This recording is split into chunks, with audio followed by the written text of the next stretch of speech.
nothing wrong with both working, but understand there's a price to pay and you need to be extra vigilant about training your children. Why am I talking about an unparented generation?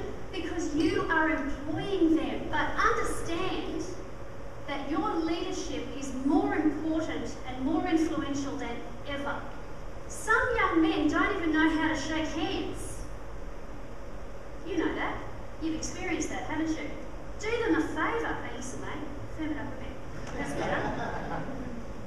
Don't crush the bones out of a lady's hand, but be firm and confident. You're hiring 25-year-old men who have the emotional maturity of a 14-year-old girl. Oh, he criticised me, I'm leaving.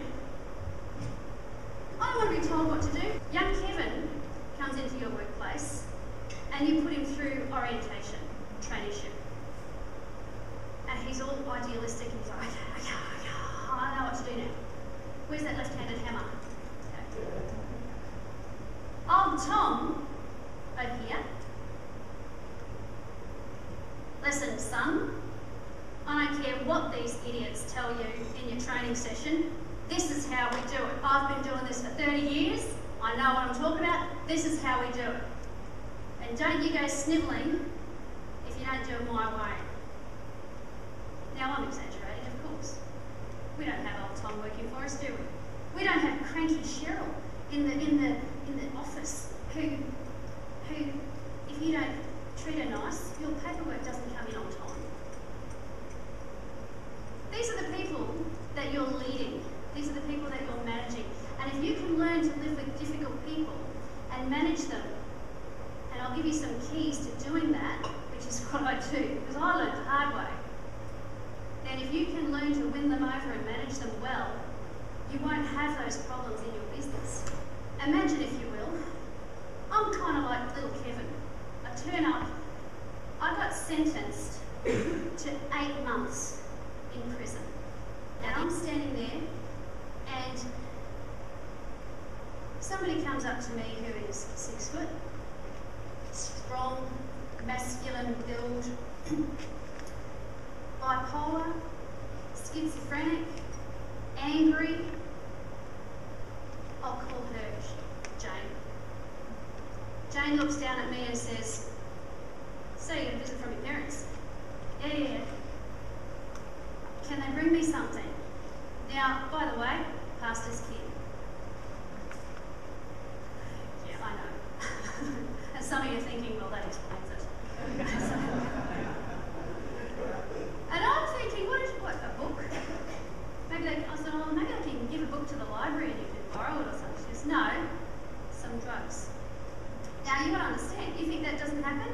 They pick the straight-looking people because they're less likely to get searched thoroughly. And they intimidate them, so those people contact their families and say, oh, I'm going to get bashed up if you don't do this. And people panic. And this is how people get into making decisions under pressure and doing stupid things that make things worse. What was I going to answer? And I'm really not normally this clever. She's looking down at me, and as soon as I twigged, like when she said that, I just reacted. There is no way in the world. Okay, this could be awkward. And in that split second, I had no idea how I was going to finish that sentence, and the horror of my challenge hit me, and then something else came into my mind. There is no way in the world I would risk getting you into trouble.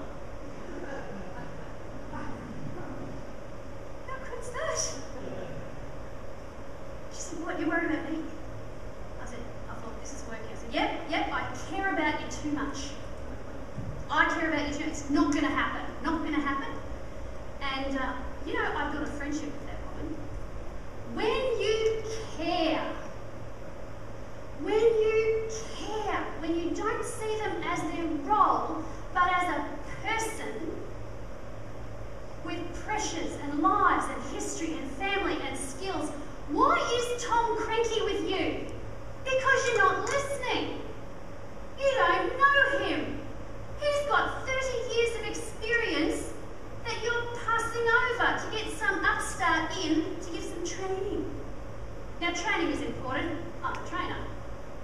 I like the work. I love to train. I'm good at it. I like to do it. However, you've got to know your people and know what they need and build that relationship with them. And if you feel like, oh yeah, but I'm busy. Who's busy? Who's busy? I'm not busy. I take longer to do things, but I make my list, and if it doesn't get done today, it goes to tomorrow. You know why I'm not busy? I've got 3 girls at home. I've got a husband. I value my marriage. Now, every now and again they'll come in and say, when's dinner? And I'll say, oh, soon. Oh, 7 o'clock, okay. But if you don't take the time, you will pay for that time later down the track. The key to winning over difficult people is to see them in the essence of who they are. And that requires sometimes during your break, you might say, so how's the fishing been? If you know they like fishing. That's how you win over people, not so where are you up to on your figures.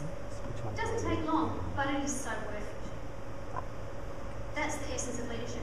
And choosing how to deal with people. Now, I was in a situation where I was constantly needing to make decisions around difficult people. The key for my survival and not giving into that self-pity was to focus on them. You're going through a challenge, you focus on other people and what difference you can make to them. I sat in that cell one night and thinking, I have stuffed my life so badly. I just wanted to scream. I nearly had a panic attack. I could feel it coming on. I thought, this is the bottom. There's nothing. This is real life. How do I get past this? And I had to pull myself back from that edge. And the key was to choose what I thought about. Choose my perspective. They say what doesn't kill you makes you stronger. I disagree. Because the difference is, you have to have something to draw on. If you've spent your life living frivolously and not building into your character, when the trouble comes, you'll be crushed. But I had 20 years of personal and professional and spiritual development to draw on, and this is where it was tested. I was privileged. I had no idea how privileged I was. I was privileged. You need to be thankful that you can even read and write. Don't you feel sorry for yourself when things are tough? You've lost your perspective if you do that. You need to choose what you think about and be I just get so passionate about this because when you've sat with someone who has train tracks up their arms because I met one woman, she looked like she'd been run over by a tractor. She had tried to hurt herself so much. And the drugs and I thought, how can I possibly feel sorry for myself and give up? You choose your response. Now, I have misspelt it on purpose. Of course, they play a lot of Scrabble in prison, and the big temptation, you go past a couple of people playing Scrabble, and you don't correct the spelling. So, yep, that looks fine to me. Yep, that 16-letter word, absolutely, they're your points. You are response able. Choose your thoughts, you choose your response. I am not a victim. You can have been a victim of something, but you don't take on that identity. Once you do, you give away your personal power. Bob, I really appreciate you taking Kevin under your wing like that. He doesn't have a dad, and he really needs to know what good values are and a work ethic and how to listen. And sometimes he might not want to listen to me, but if you can back me up on what we're talking about, then that'll help his character and his future as well as what we do here. Really appreciate you, Bob.